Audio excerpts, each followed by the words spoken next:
यही है कि दुनिया के सामने इस वक्त बहुत बड़ा खतरा मंडरा रहा है, क्योंकि बार बार परमाणु हमले की चेतावनी जारी की जा रही है और बार बार ये मैसेज देने की कोशिश की जा रही है कि दुनिया के तमाम देशों को सावधान रहने की जरूरत है। लेकिन आप समझिए, अगर रूस ऐसा कुछ करता है तो उसके पास आखिर क्या प्लानिंग होगी, सबसे पहले आपको ये बताते हैं।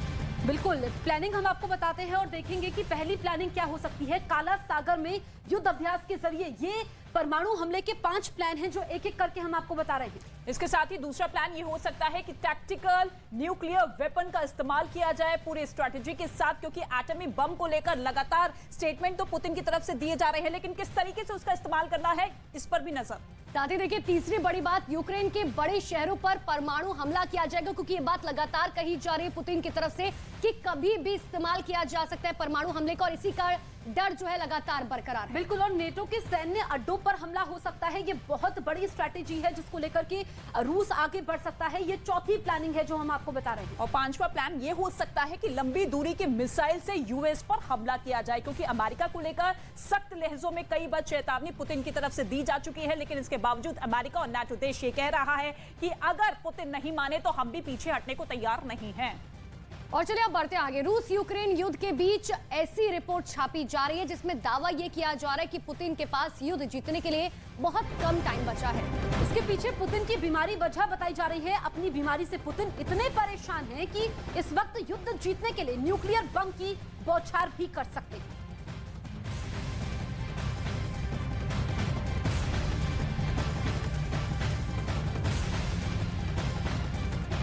तो एक रिपोर्ट में ये बहुत बड़ा दावा किया गया है कि पुतिन के पास बहुत कम वक्त बचा है। ऐसे में कम वक्त में किस तरीके से नुकसान को बड़े पैमाने पर पहुंचाया जाए, उसको लेकर अब तैयारी यहां पर शुरू होती हुई नजर आ रही है कि परमाणु हथियारों का बहुत जल्द इस्तेमाल कर सकते हैं, जिसको लेकर युद्धाभ्यास की कई तस्वीरें भी सामने आ चुकी है, जिसमें सीधे तौर पर कई देश भी पुतिन के साथ खड़े होते हुए नजर आ रहे हैं। लेकिन दूसरी ही तरफ आप देखिए कि कई इलाकों में इस वक्त पुतिन की सेना ने कब्जा कर लिया है यूक्रेन के।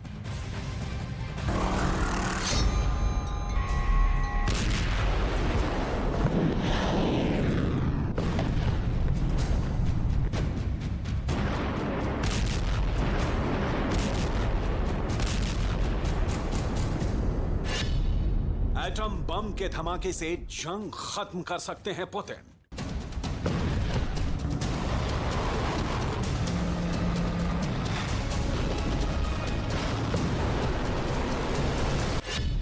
पुतिन के पास युद्ध का टाइम नहीं बचा है।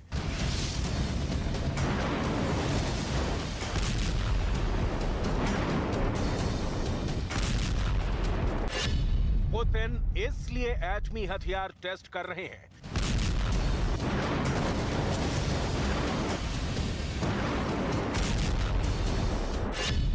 अब सिर्फ परमाणु बम पुतिन को बचा पाएगा।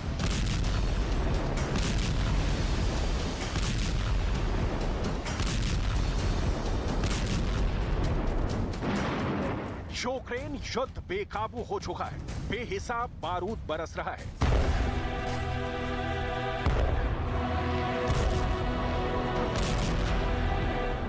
कलेजा कपाने वाली तबाही मच रही है।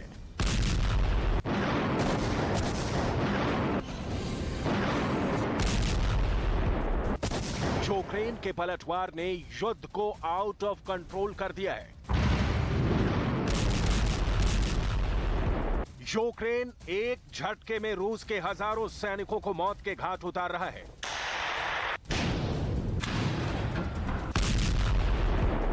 रूस के हथियारों के चीथड़े उड़ रहे हैं।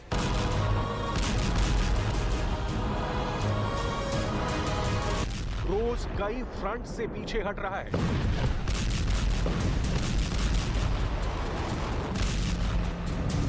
वॉर जोन में मिल रहे रूस को झटके दुनिया को बड़ी अनहोनी की तरफ ले जा रहे हैं, क्योंकि रूस का युद्ध में कब सब्र जवाब दे जाएगा, इसकी अब कोई गारंटी नहीं रह गई है।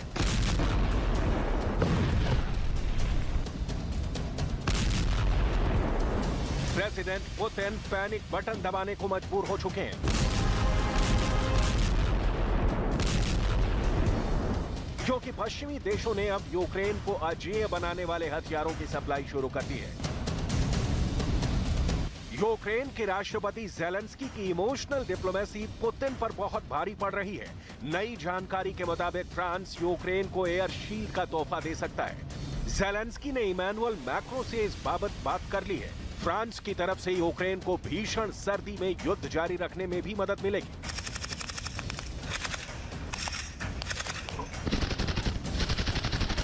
Говорив з президентом Франції Еммануелем Макроном, подякував йому за вже надану підтримку та поінформував про наші нагальні потреби, передусім в обороні. Повітряний щит для України має бути. Сьогодні це чітко прозвучало. Домовились провести дві дуже важливі події. Перша в грудні у Франції предметно щодо усіх викликів зими, від енергетики до фінансів, від зброї до захисту неба. А друга подія, щоб зібрати бізнес Франції, допомагати Україні.